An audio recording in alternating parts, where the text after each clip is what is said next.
ou pelos fatos que hão de vir, na sugestão nem sempre sincera dos que devassam o mundo oculto. Transição. Instante da morte e mudanças, primeiros tempos do homem no além-túmulo, o reencontro com os seres amados, os espiritistas nas perturbações da morte, cremação, morte violenta e morte natural, ameaças e perigos, primeiras impressões dos suicidas no além-túmulo, receio da morte, satisfação dos desencarnados, possibilidade dos espíritos, perseguições do invisível, a perseguição e os nossos guias, características dos espíritos desencarnados. 146 é fatal o instante da morte. Com exceção do suicídio, todos os casos de desencarnação são determinados previamente pelas forças espirituais que orientam a atividade do homem sobre a terra. Esclarecendo-vos quanto a essa exceção, devemos considerar que, se o homem é escravo das condições externas da sua vida no orbe, é livre no mundo íntimo, razão por que, trazendo no seu mapa de provas a tentação de desertar da vida expiatória e retificadora, contrai um débito penoso àquele que se arruína, desmantelando as próprias energias. A educação e a iluminação do íntimo constituem o amor ao santuário de Deus em nossa alma. Quem as realiza em si, na profundeza da liberdade interior, pode modificar o determinismo das condições materiais de sua existência, alcançando-a para a luz e para o bem. Os que eliminam, contudo, as suas energias próprias, atentam contra a luz divina que palpita em si mesmos. Daí o complexo de suas dívidas dolorosas. E existem ainda os suicídios lentos e gradativos, provocados pela ambição ou pela inércia, pelo abuso ou pela inconsideração, tão perigosos para a vida da alma quanto os que se observam, de modo espetacular, entre as lutas do mundo. Essa razão pela qual tantas vezes se batem os instrutores dos encarnados, pela necessidade permanente de oração e de vigilância, a fim de que os seus amigos não fracassem nas tentações. 147. Proporciona à morte mudanças inesperadas e certas modificações rápidas, como será de desejar. A morte não prodigaliza estados miraculosos para nossa consciência. Desencarnar é mudar de plano, como alguém que se transferisse de uma cidade para outra, aí no mundo, sem que o fato lhe altere as enfermidades ou as virtudes com a simples modificação dos aspectos exteriores. Importa observar apenas a ampliação desses aspectos, comparando-os o plano terrestre com a esfera de ação dos desencarnados. Imaginai um homem que passa de sua aldeia para uma metrópole moderna. Como se haverá, na hipótese de não se encontrar devidamente preparado em face dos imperativos da sua nova vida? A comparação é pobre, mas serve para esclarecer que a morte não é um salto dentro da natureza. A alma prosseguirá na sua carreira evolutiva, sem milagres prodigiosos. Os dois planos, visível e invisível, se interpenetram no mundo, e se a criatura humana é incapaz de perceber o plano da vida material, é que o seu sensor está habilitado somente a certas percepções, sem que lhe seja possível, por enquanto, ultrapassar a janela estreita dos 5 sentidos. 148. Que espera o homem desencarnado, diretamente, nos seus primeiros tempos da vida de além-túmulo. A alma desencarnada procura naturalmente as atividades que lhe eram prediletas nos círculos da vida material, obedecendo aos laços afins, tal qual se verifica nas sociedades do vosso mundo. As vossas cidades não se encontram repletas de associações, de grêmios, de classes inteiras que se reúnem e se sindicalizam para determinados fins, conjugando idênticos interesses de vários indivíduos. Aí, não se abraçam os agiotas, os políticos, os comerciantes, os sacerdotes, objetivando cada grupo à defesa dos seus interesses próprios. O homem desencarnado procura ansiosamente, no espaço, as aglomerações afins com o seu pensamento, de modo a continuar o mesmo gênero de vida abandonado na terra, mas tratando-se de criaturas apaixonadas e viciosas, a sua mente reencontrará as obsessões de materialidade, quais as do dinheiro, do álcool, etc., obsessões que se tornam o seu martírio moral de cada hora, nas esferas mais próximas da Terra. Daí a necessidade de encararmos todas as nossas atividades no mundo como a tarefa de preparação para a vida espiritual, sendo indispensável à nossa felicidade, além do sepulcro, que tenhamos um coração sempre puro. 149. Logo após a morte, o homem que se desprende do invólucro material pode sentir a companhia dos entes amados que o precederam no além-túmulo. Se a sua existência terrestre foi o apostolado do trabalho e do amor a Deus, a transição do plano terrestre para a esfera espiritual será sempre suave. Nessas condições, poderá encontrar imediatamente aqueles que foram objeto de sua afeição no mundo, na hipótese de se encontrarem no mesmo nível de evolução. Uma felicidade doce e uma alegria perene estabelecer-se nesses corações amigos e afetuosos, depois das amarguras da separação e da prolongada ausência. Entretanto, aqueles que se desprendem da terra, saturados de obsessões pelas posses efêmeras do mundo e tocados pela sombra das revoltas incompreensíveis, não encontram tão depressa os entes queridos que os antecederam na sepultura. Suas percepções restritas à atmosfera escura dos seus pensamentos e seus valores negativos impossibilitam-lhes as doces venturas do reencontro. É por isso que observais, tantas vezes, espíritos sofredores e perturbadas fornecendo a impressão de criaturas desamparadas e esquecidas pela esfera da bondade superior, mas que, de fato, são desamparados por si mesmos, pela sua perseverança no mal, na intenção criminosa e na desobediência aos sagrados desígnios de Deus. 150. É possível que os espiritistas venham a sofrer perturbações depois da morte. A morte não apresenta perturbações à consciência reta e ao coração amante da verdade e do amor dos que viveram na terra tão somente para o cultivo da prática do bem, nas suas variadas formas e dentro das mais diversas crenças. Que o espiritista cristão não considere o seu título de aprendiz de Jesus como um simples rótulo, ponderando a exortação evangélica, muito se pedirá de quem muito recebeu, preparando-se nos conhecimentos e nas obras do bem, dentro das experiências do mundo para a sua vida futura, quando a noite do túmulo houver descerrado aos seus olhos espirituais a visão da verdade, em marcha para as realizações da vida imortal. 151. O espírito desencarnado pode sofrer com a cremação dos elementos cadavéricos. Na cremação, faz-se mister exercer a piedade com os cadáveres, procrastinando por mais horas o ato de destruição das vísceras materiais, pois, de certo modo, existem sempre muitos ecos de sensibilidade entre o espírito desencarnado e o corpo onde se extinguiu o tônus vital, nas primeiras horas sequentes ao desenlace, em vista dos fluidos orgânicos que ainda solicitam a alma para as sensações da existência material. 152. A morte violenta proporciona aos desencarnados sensações diversas da chamada morte natural? A desencarnação por acidentes, os casos fulminantes de desprendimento proporcionam sensações muito dolorosas à alma desencarnada, em vista da situação de surpresa ante os acontecimentos supremos e irremediáveis. Quase sempre, em tais circunstâncias, a criatura não se encontra devidamente preparada e o imprevisto da situação lhe traz emoções amargas e terríveis. Entretanto, essas surpresas tristes não se verificam para as almas, no caso das enfermidades dolorosas e prolongadas, em que o coração e o raciocínio se tocam das luzes das meditações sadias, observando as ilusões e os prejuízos do excessivo apego à terra, sendo justo considerarmos a utilidade e a necessidade das dores físicas, nesse particular, porquanto somente com o seu concurso precioso pode o homem alijar o fardo de suas impressões nocivas do mundo, para penetrar tranquilamente os umbrais da vida do infinito. 153. Se a hora da morte não houver chegado, poderá o homem perecer sob os perigos que o ameacem.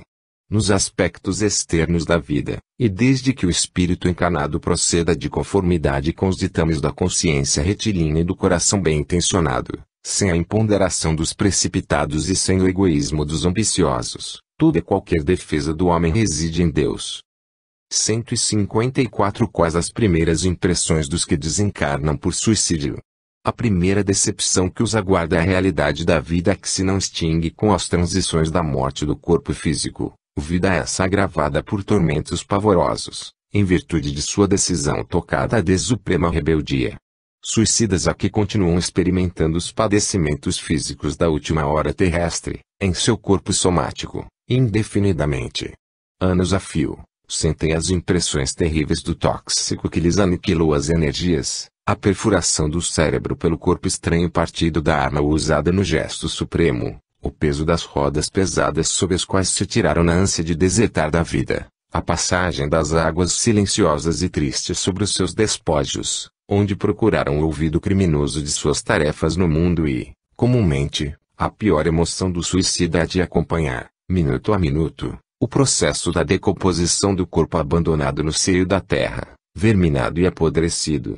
De todos os desvios da vida humana, o suicídio é, talvez, o maior deles pela sua característica de falso heroísmo, de negação absoluta da lei do amor e de suprema rebeldia à vontade de Deus, cuja justiça nunca se fez sentir, junto dos homens, sem a luz da misericórdia. 155 O receio da morte revela falta de evolução espiritual. Nesse sentido, não podemos generalizar semelhante definição. No que se refere a esses receios, somos obrigados a reconhecer, muitas vezes, as razões aduzidas pelo amor, sempre sublime na sua manifestação espiritual. Todavia, não é justo que o crente sincero se encha de pavores ante a ideia de sua passagem para o plano invisível aos olhos humanos, sendo oportuno o conselho de uma preparação permanente do homem para a vida nova que a morte lhe apresentará. 156. Os espíritos, logo após a sua desencarnação, ficam satisfeitos pela possibilidade de se comunicarem conosco.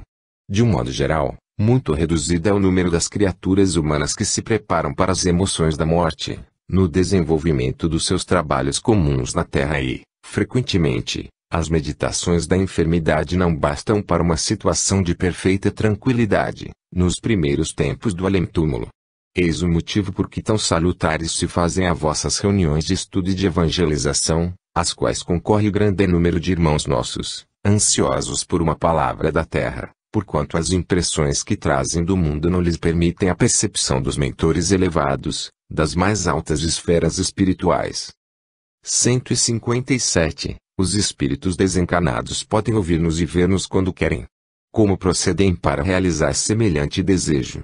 Isso é possível, não quando querem, mas quando o mereçam, mesmo porque existem espíritos culpados que somente muitos anos após o desprendimento do mundo conseguem a permissão de ouvir a palavra amiga e confortadora dos seus irmãos ou entes amados da terra, a fim de se orientarem no labirinto dos sofrimentos expiatórios.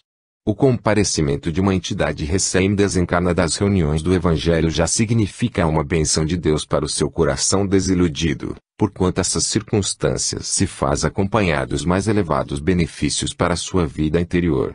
Quanto ao processo do seu contacto convosco, precisamos considerar que os seres do além-túmulo, em sua generalidade, para se comunicarem nos ambientes do mundo adaptam-se ao vosso modo de ser, condicionando suas faculdades à vossa situação fluídica na Terra, razão pela qual nesses instantes, na forma comum, possuem a vossa capacidade sensorial, restringindo as suas vibrações de modo a se acomodarem, de novo, ao ambiente terrestre.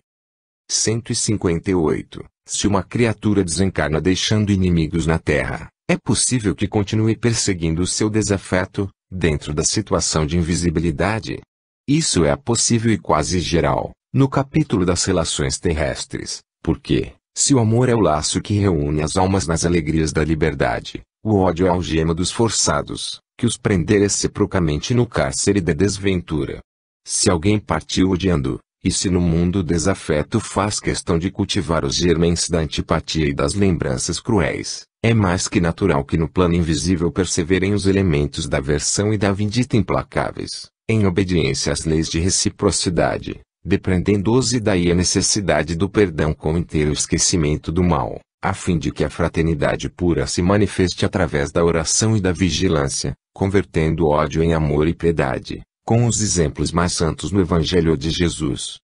159. No caso das perseguições dos inimigos espirituais, a ação deles se realiza sem o conhecimento dos nossos guias amorosos e esclarecidos. As chamadas atuações do plano invisível, de qualquer natureza, não se verificam à revelia de Jesus e de seus prepostos, mentores do homem na sua jornada de experiências para o conhecimento e para a luz. As perseguições de um inimigo invisível têm um limite e não afetam o seu objeto senão na pauta de sua necessidade própria, porquanto, sob os olhos amoráveis dos vossos guias do plano superior, todos esses movimentos têm uma finalidade sagrada, como a de ensinar-vos a fortaleza moral, a tolerância, a paciência, a conformação, nos mais sagrados imperativos da fraternidade e do bem. 160. Os espíritos desencarnados se dividem, igualmente, nas esferas mais próximas da Terra, em seres femininos e masculinos. Nas esferas mais próximas do planeta, as almas desencarnadas conservam as características que lhes eram mais agradáveis nas atividades da existência material, considerando-os que algumas, que perambulam no mundo com uma veste orgânica imposta pelas circunstâncias da tarefa a realizar junto às criaturas terrenas, retomam as suas condições anteriores à reencarnação, então enriquecidas, se bem souberam cumprir os seus deveres do plano das dores e das dificuldades materiais. Dilatando, porém, a questão, devemos ponderar que os espíritos, com esses ou aqueles traços característicos, estão em marcha para Deus, purificando todos os sentimentos e embelezando as próprias faculdades, a fim de refletirem a luz divina, transformando-os, então, nessas ou naquelas condições, em perfeitos executores dos desígnios do Eterno. 2. Sentimento. Arte. A arte e o artista e a missão, a educação do artista, o gênio, o psiquismo dos artistas, recordações de infinitos grandes músicos, os espíritos e os valores artísticos, disciplina da emotividade, o gênio e o mal, enriquecimento artístico da personalidade, arte antiga e arte moderna. 161. Que arte? A arte pura é a mais elevada contemplação espiritual por parte das criaturas. Ela significa a mais profunda exteriorização do ideal, a divina manifestação desse mais além que polariza as esperanças da alma. O artista verdadeiro é sempre o médium das belezas eternas e o seu trabalho, em todos os tempos, foi tanger as cordas mais vibráteis do sentimento humano, alçando-o da terra para o infinito e abrindo em todos os caminhos a ânsia dos corações para Deus, nas suas manifestações supremas de beleza, de sabedoria, de paz e de amor. 162. Todo artista pode ser também um missionário de Deus. Os artistas, como os chamados sábios do mundo, podem enveredar, igualmente, pelas cristalizações do convencionalismo terrestre, quando nos seus corações não palpite a chama dos ideais divinos, mas, na maioria das vezes, têm sido grandes missionários das ideias, sob a égide do Senhor, em todos os departamentos da atividade que lhes é próprios, como a literatura, a música, a pintura, a plástica. Sempre que a sua arte se desvencilha dos interesses do mundo, transitórios e perecíveis, para considerar tão somente a luz espiritual que vem do coração uníssono como o cérebro, nas realizações da vida, então o artista é um dos mais devotados missionários de Deus, porquanto saberá penetrar os corações na paz da meditação e do silêncio, alcançando o mais alto sentido da evolução de si mesmo e de seus irmãos em humanidade. 163. Pode alguém se fazer artista tão só pela educação especializada em uma existência? A perfeição técnica, individual de um artista, bem como as suas mais notáveis características, não constituem a resultante das atividades de uma vida, mas de experiências seculares na terra e na esfera espiritual, porquanto o gênio, em qualquer sentido, nas manifestações artísticas mais diversas, é a síntese profunda de vidas numerosas, em que a perseverança e o esforço se casaram para as mais brilhantes florações da espontaneidade. 164. Como devemos compreender o gênio? O gênio constitui a súmula dos mais longos esforços em múltiplas existências de abnegação e de trabalho, na conquista dos valores espirituais.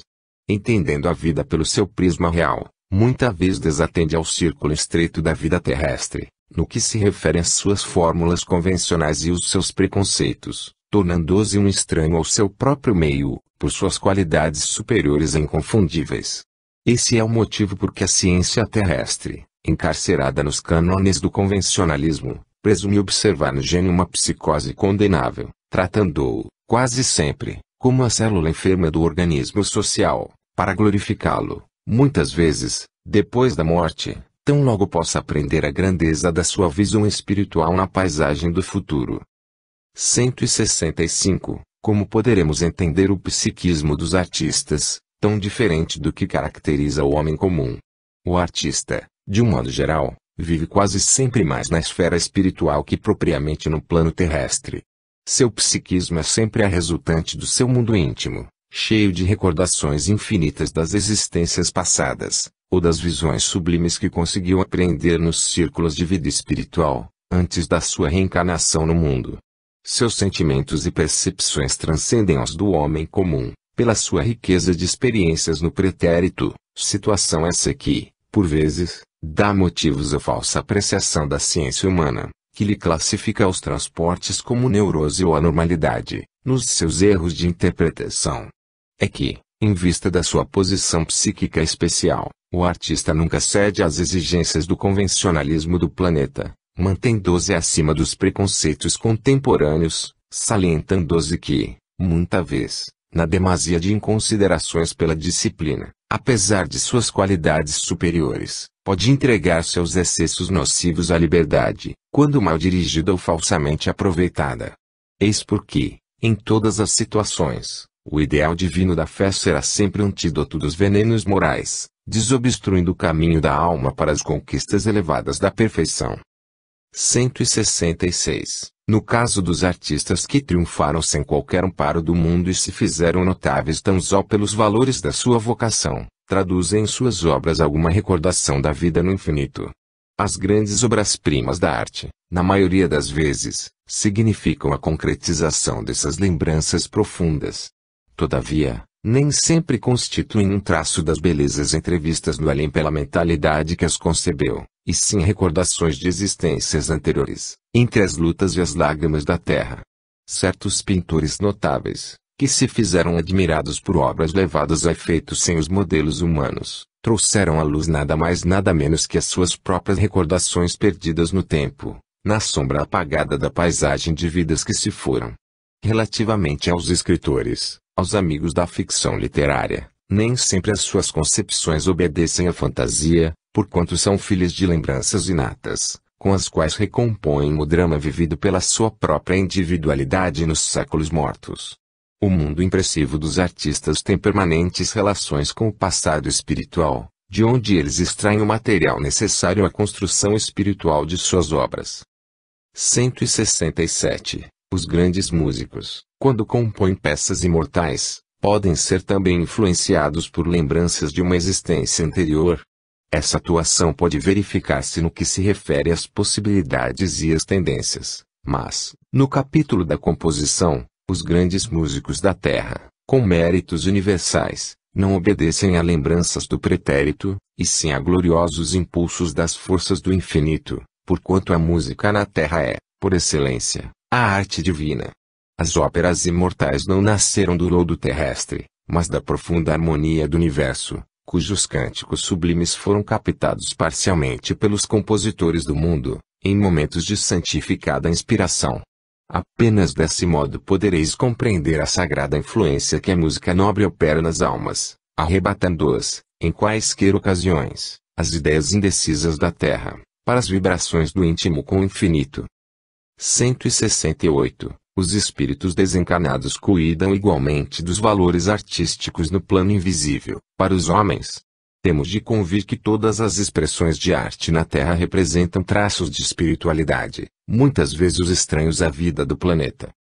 Através dessa realidade, podereis reconhecer que a arte, em qualquer de suas formas puras, constitui objeto da atenção carinhosa dos invisíveis, com possibilidades outras que o artista do mundo está muito longe de imaginar.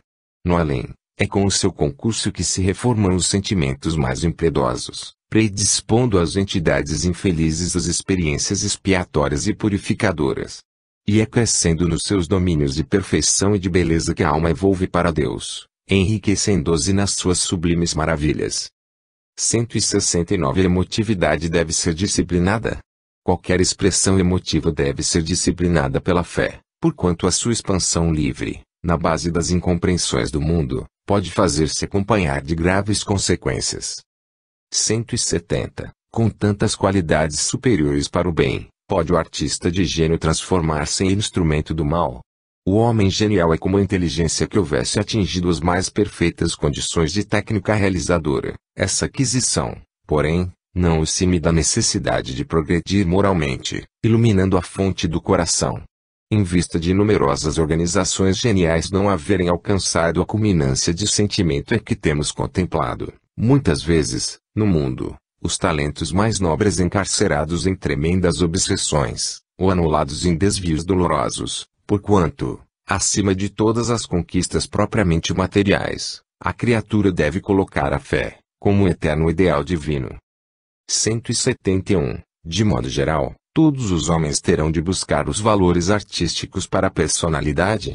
Sim, através de suas vidas numerosas a alma humana buscará a aquisição desses patrimônios, porquanto é justo que as criaturas terrenas possam levar da sua escola de provações e de burilamento, que é o planeta, todas as experiências e valores, suscetíveis de serem encontrados nas lutas da esfera material. 172. Existem, de fato, uma arte antiga e uma arte moderna. A arte evolve com os homens e, representando a contemplação espiritual de quantos a exteriorizam, será sempre a manifestação da beleza eterna, condicionada ao tempo e ao meio de seus expositores. A arte, pois, será sempre uma só, na sua riqueza de motivos, dentro da espiritualidade infinita.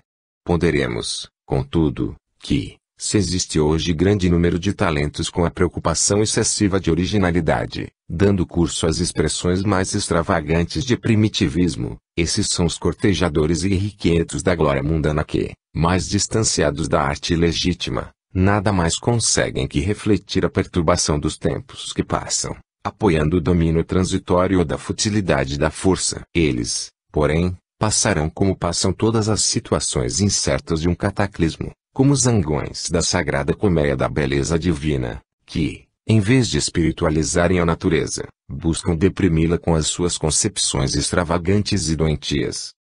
Afeição, simpatia e antipatia, amizade, instituto da família, famílias espirituais, chefe espiritual, afinidade no plano invisível, casar ou não casar, manifestações de sensibilidade à cólera e remorso, ciúme, autoeducação nos problemas sexuais. 173. Como devemos entender a simpatia e antipatia? A simpatia e a antipatia têm as suas raízes profundas no espírito, na sutilíssima entrosagem dos fluidos peculiares a cada um e, quase sempre, de modo geral, atestam uma renovação de sensações experimentadas pela criatura, desde o pretérito delituoso, em iguais circunstâncias. Devemos, porém, considerar que toda antipatia, aparentemente a mais justa, deve morrer para dar lugar à simpatia que edifica o coração para o trabalho construtivo e legítimo da fraternidade. 174. Poderemos obter uma definição da amizade? Na gradação dos sentimentos humanos, a amizade sincera é bem o oásis de repouso para os caminheiros da vida, na sua jornada de aperfeiçoamento. Quem sabe ser amigo verdadeiro é, sempre, o emissário da ventura e da paz, alistando-se nas fileiras dos discípulos de Jesus, pela iluminação natural do Espírito que, conquistando as mais vastas simpatias entre os encarnados e as entidades bondosas do invisível, sabe irradiar por toda parte as vibrações dos sentimentos purificadores. Ter amizade é ter coração que ama e esclarece, e compreende e perdoa, nas horas mais amargas da vida. Jesus é o divino amigo da humanidade. Saibamos compreender a sua afeição sublime e transformaremos os nossos ambientes afetivos num oceano de paz e consolação perenes. 175. O Instituto da Família é organizado no plano espiritual, antes de projetar-se na Terra. O colégio familiar tem suas origens sagradas na esfera espiritual. Em seus laços reúnem-se todos aqueles que se comprometeram, no além, a desenvolver na Terra uma tarefa construtiva de fraternidade real e definitiva. Preponderam nesse instituto divino os zelos do amor, fundidos nas experiências de outras eras. Todavia, aí ocorrem igualmente os ódios e as perseguições do pretérito obscuro, a fim de se transfundirem em solidariedade fraternal, com vistas ao futuro. É nas dificuldades provadas em comum, nas dores e nas experiências recebidas na mesma estrada de evolução redentora, que se olvidam as amarguras do passado longínquo, transformando-se todos os sentimentos inferiores em expressões regeneradas e santificadas. Purificadas as afeições, acima dos laços do sangue, o sagrado instituto da família se perpetua no infinito, através dos laços imperecíveis do espírito. 176. As famílias espirituais no plano invisível são agrupadas em falanges e aumentam ou diminuem, como se verifica na Terra. Os núcleos familiares do além se agrupam, igualmente, em falanges, continuando a obra de iluminação e de redenção de alguns componentes dos grupos, Elementos mais rebeldes ou estacionários, que são impelidos, pelos seus companheiros afins, aos esforços edificantes, na conquista do amor e da sabedoria. De maneira natural, todos esses núcleos se dilatam, à medida que se aproximam da compreensão do Onipotente, até alcançarem o luminoso plano de unificação divina, com as aquisições eternas e inalienáveis do infinito. 177 As famílias espirituais possuem também um chefe. Todas as coletividades espirituais estão reunidas, em suas características familiares, pelas santas afinidades da alma, e cada uma possui o seu grande mentor nos planos mais elevados, de onde promanam as substâncias eternas do amor e da sabedoria. 178. Poderíamos receber algum esclarecimento sobre a lei das afinidades entre os espíritos desencarnados? Na Terra, as criaturas humanas muitas vezes revelam as suas afinidades nos interesses materiais, que podem dissimular a verdadeira posição moral da personalidade. No mundo dos espíritos elevados, porém, as afinidades legítimas se revelam sem qualquer artifício, pelos sentimentos mais puros.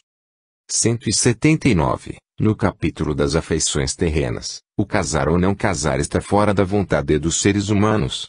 O matrimônio na Terra é sempre uma resultante de determinadas resoluções tomadas na vida do infinito, antes da reencarnação dos espíritos, seja por orientação dos mentores mais elevados, quando a entidade não possui a indispensável educação para manejar as suas próprias faculdades, ou em consequência de compromissos livremente assumidos pelas almas, antes de suas novas experiências no mundo, razão pela qual os consórcios humanos estão previstos na existência dos indivíduos, no quadro escuro das provas expiatórias, ou no acervo de valores das missões que regeneram e santificam.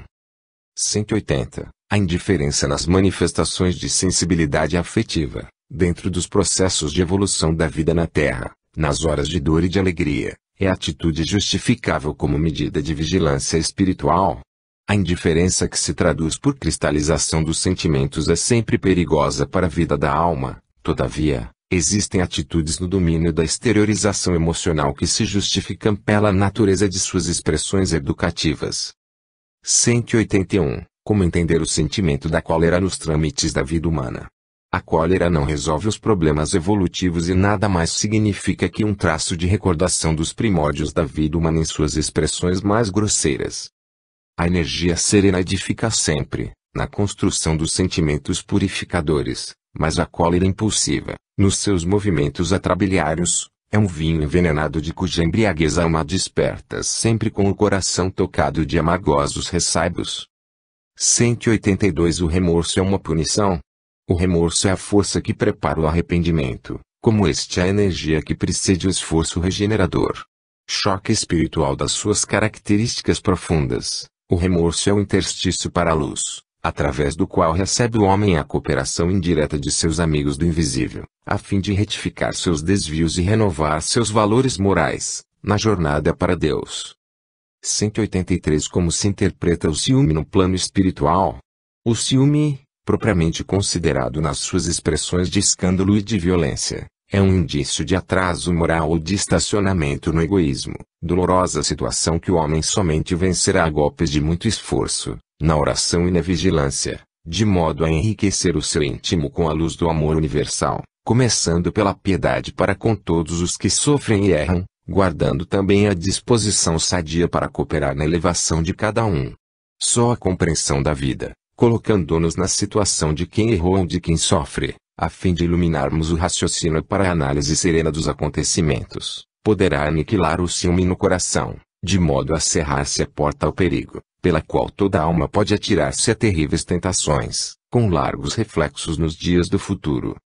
184. Como devemos efetuar nossa autoeducação, esclarecida pela luz do Evangelho, nos problemas das atrações sexuais, cujas tendências egoístas tantas vezes nos levam a atitudes antifraternais. Não devemos esquecer que o amor sexual deve ser entendido como o impulso da vida que conduz o homem às grandes realizações do amor divino, através da progressividade de sua espiritualização no devotamento e no sacrifício. Toda vez que experimentardes disposições antifraternais em seu círculo, isso significa que preponderam em vossa organização psíquica as recordações prejudiciais, tendentes ao estacionamento ou na marcha evolutiva.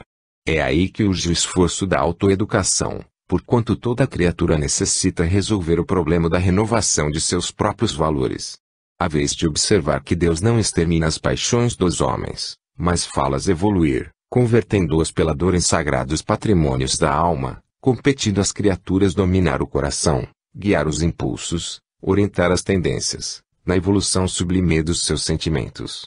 Examinando-se, ainda, o elevado coeficiente de viciação do amor sexual, que os homens criaram para os seus destinos, somos obrigados a ponderar que, se muitos contraem débitos penosos, entre os excessos da fortuna, da inteligência e do poder, outros o fazem pelo sexo, abusando de um dos mais sagrados pontos de referência de sua vida. É por esse motivo que observamos, muitas vezes, almas numerosas aprendendo, entre as angústias sexuais do mundo, a renúncia e o sacrifício, em marcha para as mais puras aquisições do amor divino. Depreendeze, pois, que ao invés da educação sexual pela satisfação dos instintos, é imprescindível que os homens eduquem sua alma para a compreensão sagrada do sexo. Dever. Boa ação acaso atitude mental favorável, dever dos cônjuges, obrigações das mães terrestres, filhos incorrigíveis ação dos pais na terra mentir a verdade com franqueza auxílio espiritual, esclarecimento interior, os amigos espirituais e as queixas dos crentes. 185 Quais as características de uma boa ação? A boa ação é sempre aquela que visa o bem de outrem de quantos lhe cercam esforço na vida. Nesse problema, o critério do bem geral deve ser a essência de qualquer atitude. A melhor ação pode, às vezes, padecer a incompreensão alheia, no instante em que é exteriorizada, mas será sempre vitoriosa, a qualquer tempo, pelo benefício prestado ao indivíduo ou à coletividade. 186. O acaso deve entrar nas cogitações da vida de um espiritista cristã. O acaso, propriamente considerado, não pode entrar nas cogitações do sincero discípulo da verdade evangélica. No capítulo do trabalho e do sofrimento, a sua alma esclarecida conhece a necessidade da própria redenção, com vistas ao passado delituoso e, no que se refere aos desvios e erros do presente, melhor que ninguém, a sua consciência deve saber da intervenção indébita levada a efeito sobre a lei de amor, estabelecida por Deus, cumprindo-lhe aguardar, conscientemente, sem qualquer noção de acaso, os resgates e reparações dolorosas do futuro. 187. Qual a atitude mental que mais favorecerá o nosso êxito espiritual nos trabalhos do mundo?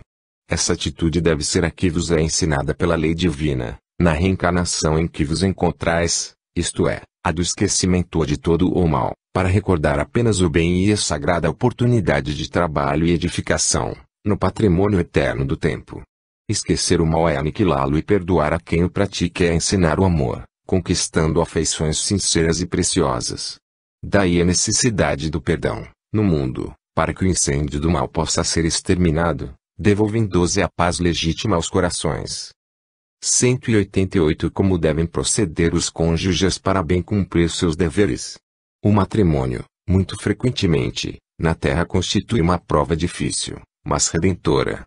Os cônjuges, desvelados por bem cumprir suas obrigações divinas, devem observar o máximo de atenção, respeito e carinho mútuo, concentrando-se ambos no lar, sempre que haja um perigo ameaçando-lhe a felicidade doméstica, porque na prece e na vigilância espiritual encontrarão sempre as melhores defesas.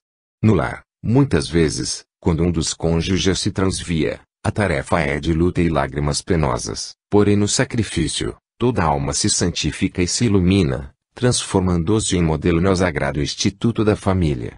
Para alcançar a paciência e o heroísmo domésticos, faz-se mister a mais entranhada fé em Deus, tomando-se como espelho divino a exemplificação de Jesus, no seu apostolado de abnegação e de dor, à face da terra. 189. Que deve fazer a mãe terrestre para cumprir evangelicamente os seus deveres, conduzindo os filhos para o bem e para a verdade? No ambiente doméstico, o coração maternal deve ser o expoente divino de toda a compreensão espiritual e de todos os sacrifícios pela paz da família.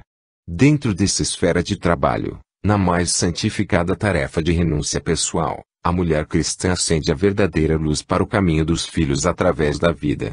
A missão materna resume-se em dar sempre o amor de Deus, o Pai de infinita bondade, que pôs no coração das mães a sagrada essência da vida.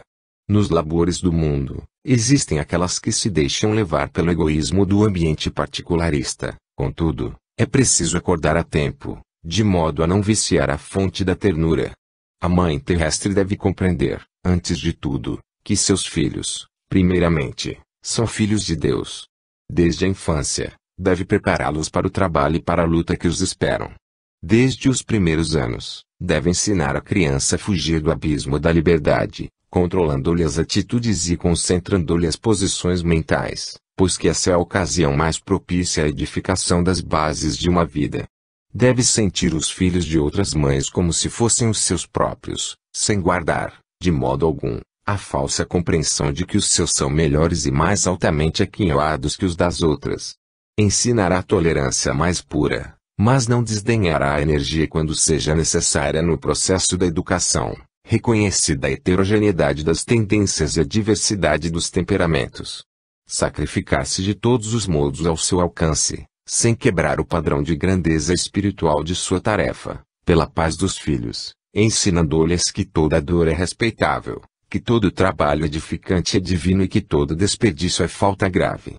Ensinar-lhes ao respeito pelo infortúnio alheio, para que sejam igualmente amparados no mundo, na hora de amargura que os espera, comum a todos os espíritos encarnados.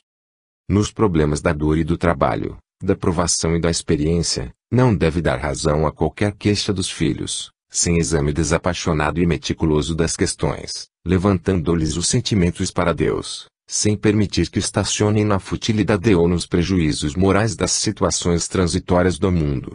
Será ela no lar o bom conselho sem parcialidade, o estímulo do trabalho e a fonte de harmonia para todos.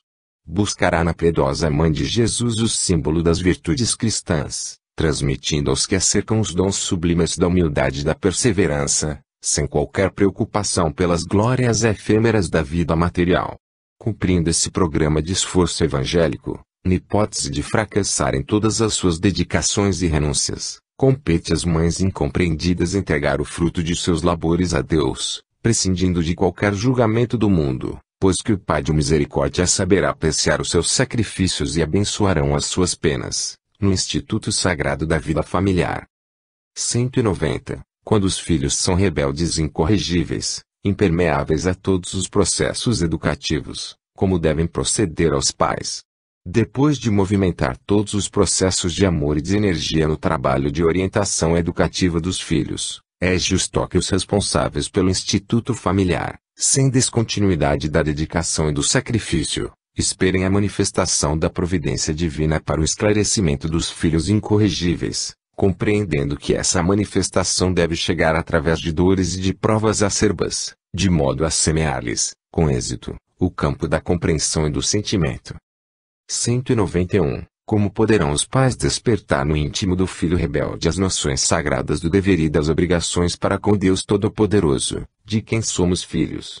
Depois de esgotar todos os recursos a bem dos filhos e depois da prática sincera de todos os processos amorosos e enérgicos pela sua formação espiritual, sem êxito algum, é preciso que os pais estimem nesses filhos adultos, que não lhes apreenderam a palavra e a exemplificação, os irmãos indiferentes ou endurecidos de sua alma, comparsas do passado delituoso, que é necessário entregar a Deus, de modo que sejam naturalmente trabalhados pelos processos tristes e violentos da educação do mundo.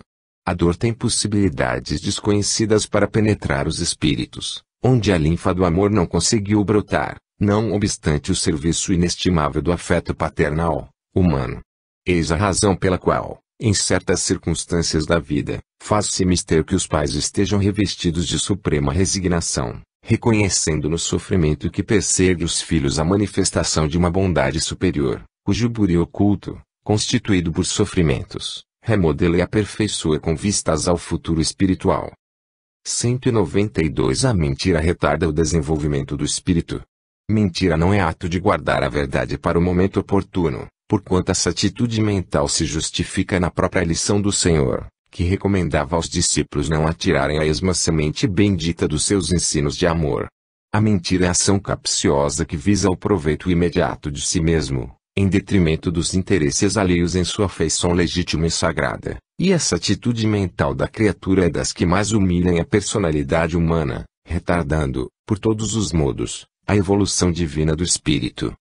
193. A verdade, quando dita com sinceridade e franqueza rudes, pode retardar o progresso espiritual pela dor que causa. A verdade é a essência espiritual da vida. Cada homem ou cada grupo de criaturas possui o seu quinhão de verdades relativas, com o qual se alimentam as almas nos vários planos evolutivos. O coração que retém uma parcela maior está habilitado a alimentar seus irmãos ao caminho de aquisições mais elevadas. Todavia, é imprescindível o melhor critério amoroso na distribuição dos bens da verdade, porquanto esses bens devem ser fornecidos de acordo com a capacidade de compreensão do espírito a que se destina o ensinamento, de maneira que o esforço não se faça acompanhar de resultados contraproducentes. Ainda aqui podemos examinar os exemplos da natureza material.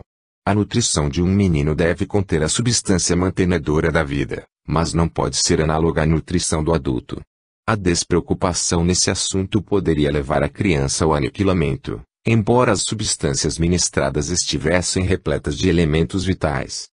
194. Devemos contar, de maneira absoluta, com o auxílio dos guias espirituais em nossas realizações humanas. Um guia espiritual poderá cooperar sempre em vossos trabalhos, seja auxiliando-vos nas dificuldades, de maneira indireta, ou confortando-vos na dor, estimulando-vos para a edificação moral, imprescindível à iluminação de cada um. Entretanto, não deveis tomar as expressões fraternas por promessa formal, no terreno das realizações do mundo, porquanto essas realizações dependem do vosso esforço próprio e se acham entrosadas no mecanismo das provações indispensáveis ao vosso aperfeiçoamento. 195. Como poderemos encontrar, dentro de nós mesmos, o elemento esclarecedor de qualquer dúvida, quanto à qualidade fraternal e excelente do ato que pretendamos realizar nas lutas cotidianas da vida de relação? Aqui, somos compelidos a recordar o antigo preceito do amar o próximo como a nós mesmos. Em todos os seus atos, o discípulo de Jesus deverá considerar se estaria satisfeito, recebendo-os de um seu irmão, na mesma qualidade, intensidade e modalidade com que pretende aplicar o conceito, ou exemplo, aos outros. Com esse processo introspectivo cessariam todas as campanhas levianas dos atos e das palavras, e a comunidade cristã estaria integrada, em conjunto, no seu legítimo caminho. 196. Como encaram os guias espirituais as nossas queixas? Muitas são consideradas verdadeiras preces dignas de toda a carinhosa atenção dos amigos desencarnados. A maioria, porém, não passa de lamentação estéril, a que o homem se acostumou como a um vício qualquer, porque, se tende nas mãos o remédio eficaz com o Evangelho de Jesus e com os consoladores esclarecimentos da doutrina dos Espíritos, a repetição de certas queixas traduz má vontade na aplicação legítima do conhecimento espiritista a vós mesmos. 3. Cultura. Razão. A cultura terrestre e no plano espiritual o racionalismo e a evolução da Terra, razão e fé desvios da razão humana, ciência e filosofia, limites ao racionalismo racionalistas orgulhosos. 197. Como se observa, no plano espiritual, o patrimônio da cultura terrestre. Todas as expressões da cultura humana são apreciadas, na esfera invisível, como um repositório sagrado de esforços do homem planetário em seus labores contínuos e respeitáveis. Todavia, é preciso encarecer que, neste outro lado da vida, a vossa posição cultural é considerada como processo, não como fim, porquanto este reside na perfeita sabedoria, síntese gloriosa da alma que se edificou a si mesma, através de todas as oportunidades de trabalho e de estudo da existência material. Entre a cultura terrestre e a sabedoria do espírito há singular diferença, que é preciso considerar. A primeira se modifica todos os dias e varia de concepção nos indivíduos que se constituem seus expositores, dentro das mais evidentes características de instabilidade. A segunda, porém, é o conhecimento divino, puro e inalienável, que a alma vai armazenando no seu caminho, em marcha para a vida imortal. 198. Pode o racionalismo garantir a linha de evolução da Terra?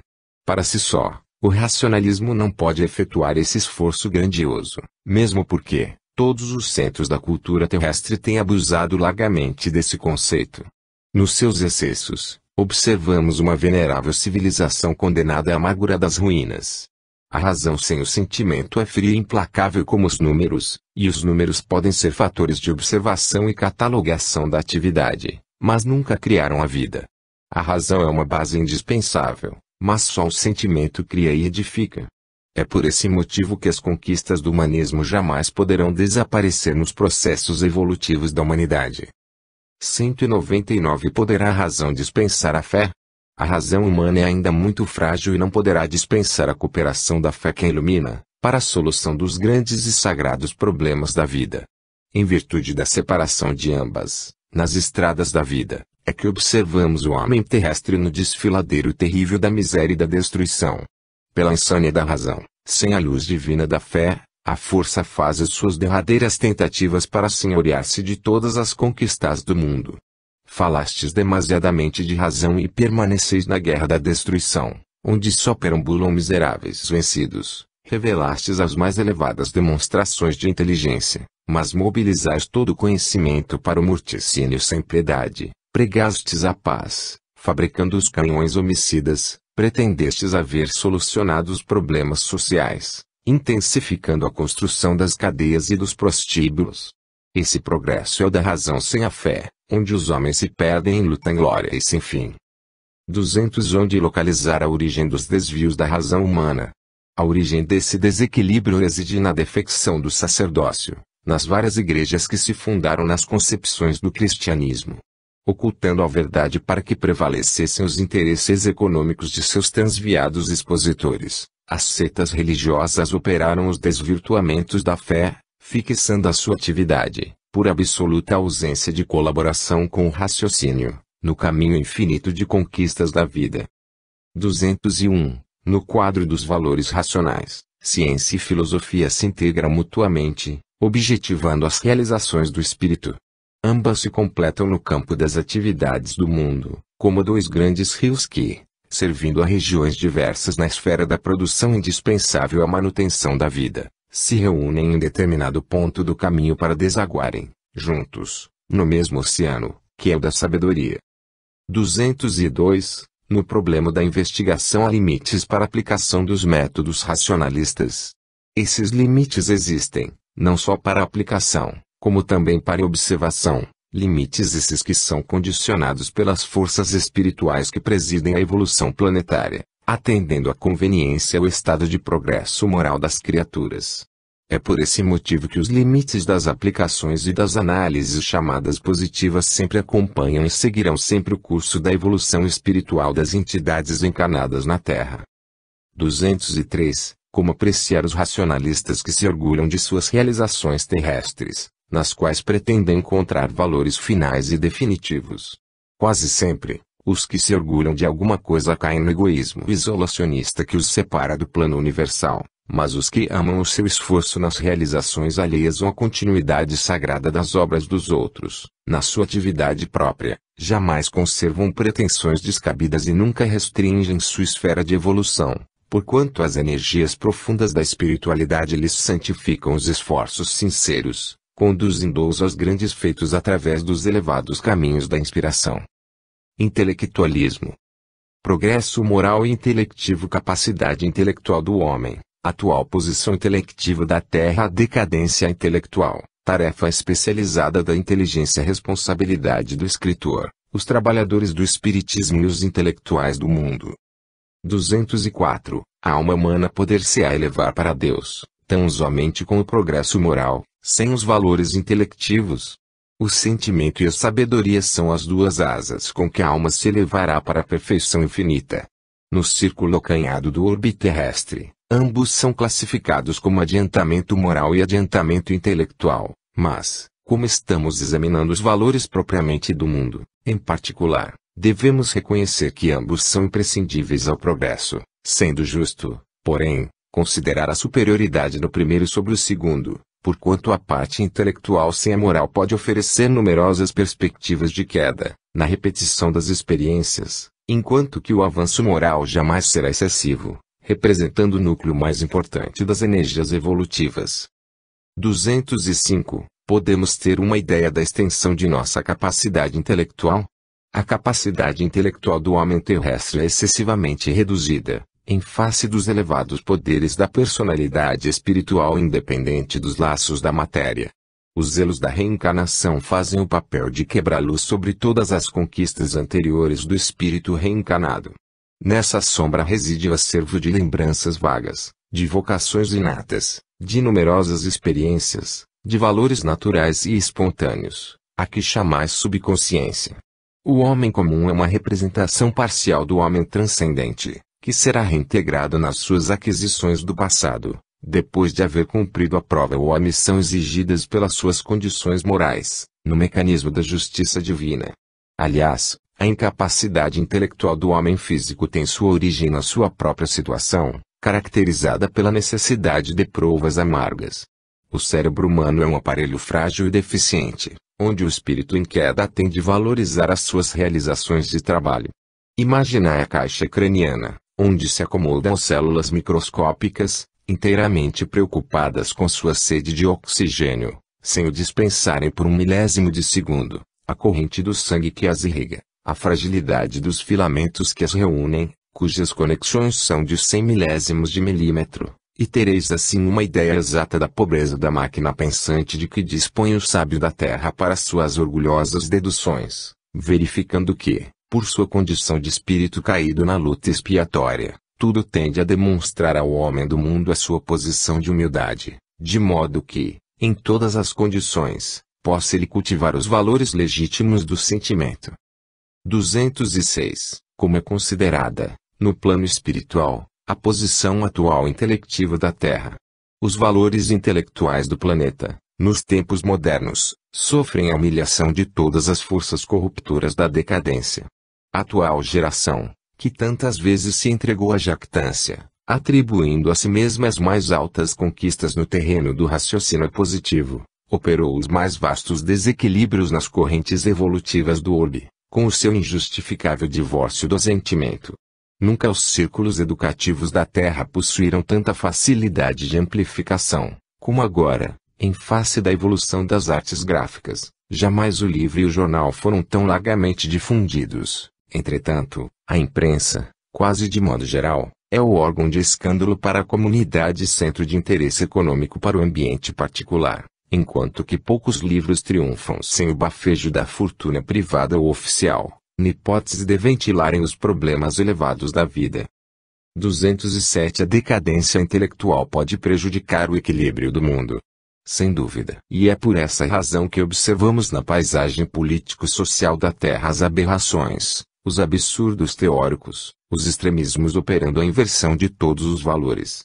Excessivamente preocupados com as suas extravagâncias, os missionários da inteligência trocaram o seu labor junto ao espírito por um lugar de domínio, como os sacerdotes religiosos que permutaram a luz da fé pelas prebendas tangíveis da situação econômica. Semelhante situação operou naturalmente o mais alto desequilíbrio no organismo social do planeta e, como prova real desse acerto, devemos recordar que a guerra de 19.141.918 custou aos povos mais intelectualizados do mundo mais de 100 mil bilhões de francos, salientando-se que, com menos de centésima parte dessa importância, poderiam essas nações haver expulsado o fantasma da sífilis do cenário da Terra. 208. Há uma tarefa especializada da inteligência no orbe terrestre. Assim como numerosos espíritos recebem a aprovação da fortuna, do poder transitório e da autoridade, há os que recebem a incumbência sagrada, em lutas expiatórias ou em missões santificantes, de desenvolverem a boa tarefa da inteligência em proveito real da coletividade. Todavia, assim como o dinheiro e a posição de realce são ambientes de luta, onde todo êxito espiritual se torna mais porfiado e difícil, o destaque intelectual, muitas vezes, obscurece no mundo a visão do espírito encarnado, conduzindo-o à vaidade injustificável, onde as intenções mais puras ficam aniquiladas. 209. O escritor de determinada obra será julgado pelos efeitos produzidos pelo seu labor intelectual na Terra. O livro é igualmente como a semeadura. O escritor correto, Sincero e bem-intencionado é o lavrador previdente que alcançará a colheita abundante e a elevada retribuição das leis divinas à sua atividade. O literato fútil, amigo da insignificância e da vaidade, é bem aquele trabalhador preguiçoso e nulo que semeia ventos para colher tempestades. E o homem de inteligência que vende a sua pena, a sua opinião e o seu pensamento no mercado da calúnia, do interesse, da ambição e da maldade, é o agricultor criminoso que humilha as possibilidades